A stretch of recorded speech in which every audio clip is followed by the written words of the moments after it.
Most people believe these 3 things will save your life.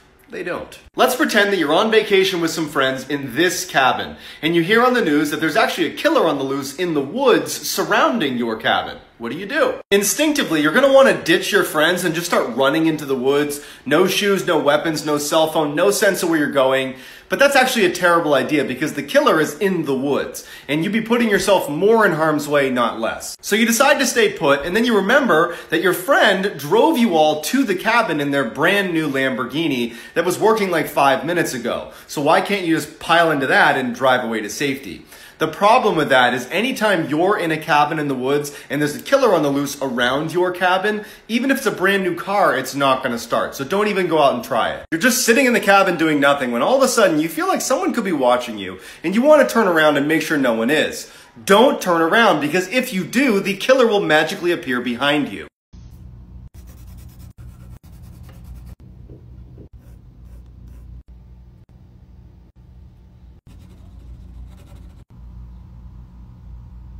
Unless you've heard this story, there's no way you could have guessed what was on that ship. In 2012, an old Russian cruise liner was being towed to the Caribbean to be used for scrap when the tow line snapped. They tried to recover it, but it drifted into international waters and everybody just kind of assumed it would sink, so they said, forget about it. It didn't sink, because a year later they got a GPS signal from the unmanned ship showing that it had drifted nearly 2/3 of the way across the Atlantic and was now poised to strike the British coastline. At first, British authorities were not concerned with the damage this ship might cause to their coastline until scientists revealed what was on the ship. It was being towed to the Caribbean last year when it came loose during a storm. It's now feared to be infested with cannibal rats on board, who, lacking a food source, have turned on each other. Cannibal rats? That's pretty shocking. Honestly, no one would believe this story, except it's actually true. In 1961, a B-52 bomber carrying 2 live nuclear bombs was conducting a very covert airborne alert mission when the pilot got on the radio and told the entire crew to abandon the plane because it was going down. The plane ultimately caught fire and exploded, dropping 2 live thermonuclear warheads between the towns of Goldsboro and Faro, North Carolina. These bombs are used to crush cities. They're 25 times stronger than the ones we used in Hiroshima. Each bomb has 4 safety mechanisms before it detonates. On the bomb recovered, 3 of those safety mechanisms were activated, meaning only a single switch kept the bomb from detonating. And the second bomb is still in the swamps of North Carolina. First video on TikTok of me, so please no mean comments. I'm an only child, and I wanted to jump on the trend of the biggest lie your parents ever told you. And mine's a big one. So when I was a kid, my parents used to tell me to go to my room because they needed to spray for bugs. And all the bugs mainly lived in their bedroom. So I'd go to my room 4 to 5 times a day so they could spray for bugs. And I wasn't allowed to come out until they were done because the bug spray would make me sick and it smelled really bad. So I'd peek my head out the door and be like, hey, can I come out now? Are you guys done? They'd be like, no, just a little bit longer. But I could see them like sneaking in Little Debbie snack cakes and stuff. I'm like, that's weird. Flash forward, 17 years old, going to a party with my friends. It's 11 o'clock at night. I walk inside, never drank, never really smoked, didn't care to. But as soon as I walk into this party, I sniff around and I look at my friend. I'm like, who the hell is spraying for bugs at a party? If you're alone right now, don't watch this video. In the winter of 2018, a man who was living alone in the mountains wakes up to find a red ball sitting on his front yard. He assumed the only neighbor he had must have kids, and so he kicks the ball over the fence, goes inside, doesn't think anything of it. That night, he wakes up to the sound of kids laughing outside of his window. He goes outside to check on them because it's the middle of the night, and there's no kids anywhere, but that red ball is back on his property. So he picks it up, brings it in his house, and goes back to bed. The next morning, he goes over to his neighbor's house to let them know that their kids were out in his yard in the middle of the night. But it turns out his neighbor is just some old man who lives alone, and there aren't any kids anywhere in the area.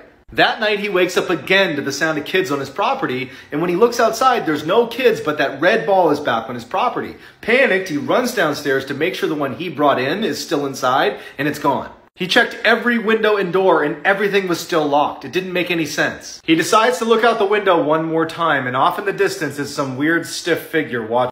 Let this be a reminder that there really are monsters out there. In 2007, a woman living right near a prison in California got home late one night and went right to bed. Around midnight, she woke up to footsteps on her first floor, assumed it was her roommate, so she goes downstairs to say hi. She yells out to her roommate, who doesn't say anything, and then in walks this giant man who she doesn't recognize. She runs upstairs, jumps in her closet into the crawl space, and hides. As she's helplessly tucked away in this little crawl space, trying not to make any sound, all she hears is this giant man sprinting around her house, running into walls, flipping furniture, and screaming in frustration because he can't find her. Finally, after several hours, she slowly opens the crawl space back up, crawls out, and gets her phone off the nightstand and calls police. As she's telling the police her story, she describes the person who had broken in, and they stop her and say, "Ma'am, go back in the crawl space and stay there. We'll be there as soon as we can." It turned out a 6'11" convicted murderer had escaped the prison and was still on the loose.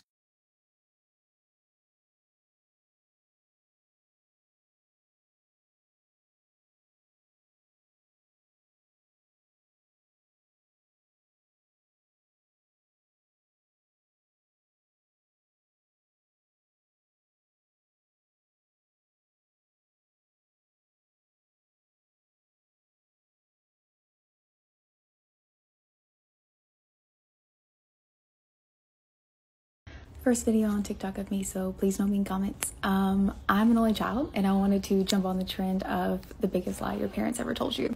And mine's a big one.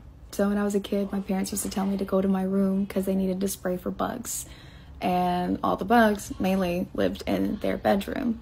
So I'd go to my room 4 to 5 times a day so they could spray for bugs. And I wasn't allowed to come out until they were done because the bug spray would make me sick and it smelled really bad.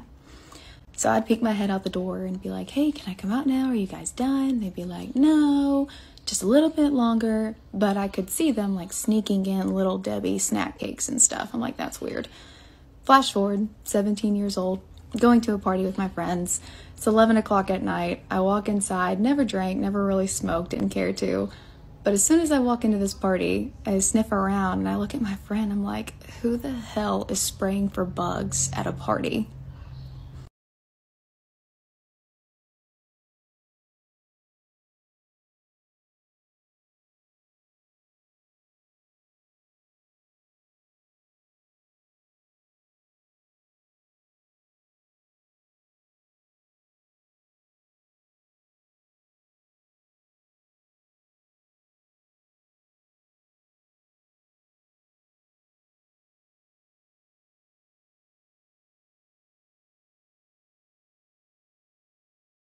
This is why you should always check under your bed for monsters. In 2012, a young woman who was on the phone with her boyfriend walks downstairs to the lobby of her apartment building, collects her mail, and then heads back up to her room. She sits on her bed to start sifting through the mail when she drops her phone and it falls under the bed. She lies down on the ground to try to reach her arm out to grab her phone when she notices something horrible underneath her bed. A man is lying underneath her bed with his back to her. He's in the fetal position. She manages not to scream. She grabs her phone and says to her boyfriend, "Hey, I gotta go shower. I'll call you back." And she quickly runs into the bathroom, locks the door, turns on the shower, and then jumps out her first floor window. Once she's safely across the street, she calls the police, who quickly arrive, and they go inside and they come out with a deranged, skinny-looking man. Before they take him away, one of the officers walks over to her with a very grim look on his face. He looks at her and he just says, "We found him standing outside of your bathroom holding a knife. He was waiting for you."